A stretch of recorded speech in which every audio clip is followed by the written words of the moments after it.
So, when you listen to crossover experience, I know the world calls them near death experience. I think a more appropriate term is either crossover experience or near life experience, right? Because your sojourn on Earth, your sojourn in space time is not necessarily what I would call life, right? Life is eternal, life is whole. But okay, however you want to call them, it doesn't matter. But when you listen to those, there's one common characteristic. There are several, but one that applies to time. And because they all say there is no time on the other side, right? There is no time when you cross over. And this is very, very true because in the Course of Miracles, he talks about time, right? That time doesn't pass. One way, for instance, he says every day and every minute in each day and every instant that each minute holds, you but will live that single moment when the time of terror took the place of love. Correct? So that's his description of time. He says, listen, that's a human life from birth to death. That interval is the reliving of that single moment. That single moment that maybe you can't quite remember, that's been too long ago in time, and yet in eternity it never happened because it was answered the moment the mind thought of war, the moment the mind had a thought of separation, correct? But that's truly what it is. You relive that one traumatic moment that you had a thought of separation, you were separate from source, and that's all time is. It has no other reality than that. Correct? So that is really the whole idea of time. It's that reliving of that single moment. But what they also tell you is that time isn't linear. It doesn't pass, right? Present, past, present, and future all occur when? Right here, right now. In that sense, there is only the present. And this is not unlike science has recently discovered that, you know, that in quantum time, right, all time is going on all the time, is going on right here, right now. Past, present, and future are now, right? So what he's trying to do in the mind training is get you to think differently about time. So another way that he says it in the miracle principles, he says the miracle minimizes the need for time. It's that shift that happens if from the horizontal to the vertical perception, right? So horizontal meaning slow time, right? It takes you a long time and everything is just kind of dragging on, and then the vertical perception, the idea that a whole bunch of time is snipped out, right? What would have taken you say 100 years can be done in just one instant by the miracle, by the correction in thought, right? So it's that attention where you go from the horizontal to the vertical that solves all necessity to need more time to learn what could be learned in just an instant.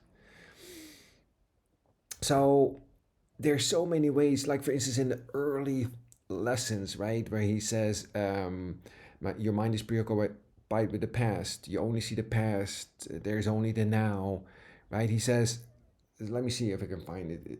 He says, all ideas about time are very difficult to change, right? Like he says, the way you think about time is very old and needs to be changed, right? You need a different way to think about it. And he says, because everything you believe is rooted in time. This is true. Everything you believe as a human being is rooted in time, correct? And depends on your not learning these new ideas about it. He says, no, right? Everything will stay the same if you do not learn new ideas about time. And that's exactly why you need them, right? He says, yeah, that's precisely why you need new ideas about time, right? So, and then he goes on to give you an example of a cup, right? Can you really see the cup, or are you just reviewing your old ideas about a cup? Like would you know if the cup can break? Well, how would you know, right? You wouldn't if you didn't somehow hold on to your old ideas about a cup. So what he's trying to simply do is liberate your mind from all your old preconceptions, from all your past thoughts, from all your ideas and beliefs and notions, none of them which are true, and all are rooted in time, right? So the whole Course in Miracles is nothing but an attempt to free up your mind from the belief in time. Time doesn't pass. All time is going on all the time, right? You only see the past, right? There's a different way to look at this. These are all the lessons that we practice on a daily basis. But these are also an invitation to you. And notice how he always addresses you, right? He always addresses me. He doesn't address the guy next to you. It's always meant for you, right? That's how spiritual transformation works. The guy next to you is whole in heaven. He's perfect. Don't worry about him. You got your own stuff to take care of, right? I love it because it's always so personal. He always directs you in your mind, right, to the necessity to undergo that spiritual transformation that leads to a completely different way of thinking, right? A different way of thought, miracle mindedness, whole minded thinking, right thinking. No matter how you want to express this, it requires a different way to look at it.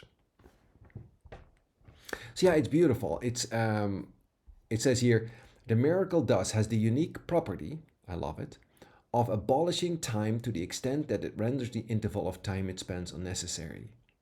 That's beautiful, right? You can go another 10,000 years trying to learn what you need to learn, or you can just ask for the correction right here, right now, and you won't need that time, right? It says here, there's no relationship between the time a miracle takes and the time it covers. True, true, right? A miracle is just like instantaneous. It'll take care of it right here, right now, and snip out 1,000 years for you.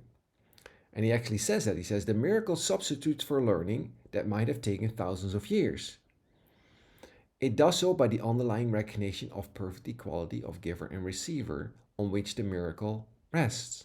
The miracles, here it is. This is how A Course in Miracles um, um, snaps out time. He says the miracle shortens time by collapsing it, thus eliminating certain intervals within it. It does this, however, within the larger temporal sequence. So yeah, we're asked to think differently. And you're so stuck as a human being in the way you think, right? You're so limited in the possibilities. The fact of the matter, anything is possible, right? That already alone, that particular thought evokes a lot of resistance, right? Or you go like, oh, that's spiritual nonsense. Or that's, no, everything is possible by the possibility of it, right? So it's, yeah, we're learning to think differently, aren't we? So I just thought that'd be a nice topic for today, a nice thought evoking video about the necessity, because there really is a necessity to change your mind, to think about everything differently, including time. I love you. I hope you have a great, great day, and I'll see you everywhere.